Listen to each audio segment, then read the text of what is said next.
அஸ்ஸலாமு அலைக்கும் வரஹ்மத்துல்லாஹி வபரகாத்து. சிரிப்பு என்பதென்ன? அரபியில் அந்த சிரிப்புகளை 3 வகைகளாக வகைப்படுத்துகின்றார்கள். தபஸ்ஸும், லிஹக், கஹ்கஹா 3 வகைப்படுத்துகிறார்கள்.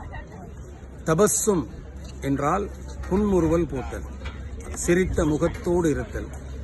லிஹக் என்று சொன்னால் அதுவும் சிரித்தல் தான். அந்த சிரிப்பிலே பற்கள் தெரியும், ஆனால் சப்தம் இருக்காது. 3வது சிரிப்பு கஹ்கஹா அப்படின்னு சொல்லுவாங்க. அந்த இடமே அலறுற அளவுக்கு சிரிக்கிறது. இப்ப நபிகள் நாயகம் ஸல்லல்லாஹு அலைஹி வஸல்லம் அவர்களுடைய சிரிப்பு எப்படி இருந்தது? ஹதீஸிலே பார்க்க முடிகிறது. கான ரசூலுல்லாஹி ஸல்லல்லாஹு அலைஹி வஸல்லம் முத்தபஸ்ஸிமன். நபி ஸல்லல்லாஹு அலைஹி வஸல்லம் அவர்களுடைய முகம் சிரித்த முகத்தோடு புன்முறுவல் பூத்தவர்களாக இருக்கும். அதை பார்க்கும் பொழுதே மிக மன மகிழ்வோடு, அவங்கள பார்க்கும் பொழுதே கோபமாக இருக்கவங்க கூட அந்த கோபத்தை இறக்கிடுவாங்க. ரொம்ப மன நெருக்கடியோடு வந்திருப்பாங்க.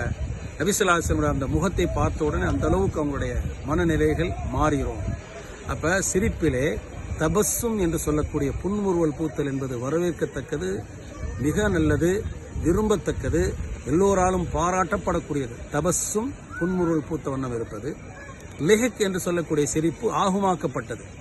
அவ்வளோதான், சிரிக்கிறோம், இந்த 4 பற்கள் தெரிகிற மாதிரி சிரிக்கும். லிஹக் அது ஆகுமாக்கப்பட்டது. கஹ்கஹா என்று சொல்லக்கூடிய சிரிப்பு இருக்குதே, அது தடை செய்யப்பட்டது. இஸ்லாத்தில் அந்த மாதிரி இடமே அலறுற மாதிரி சிரிக்கக்கூடிய சிரிப்பு என்பது வெறுப்புக்குரியதாகும் என்பதை தெரிந்து கொள்வோம். அஸ்ஸலாமு அலைக்கும் வரஹ்மத்துல்லாஹி வபரகாத்துஹு.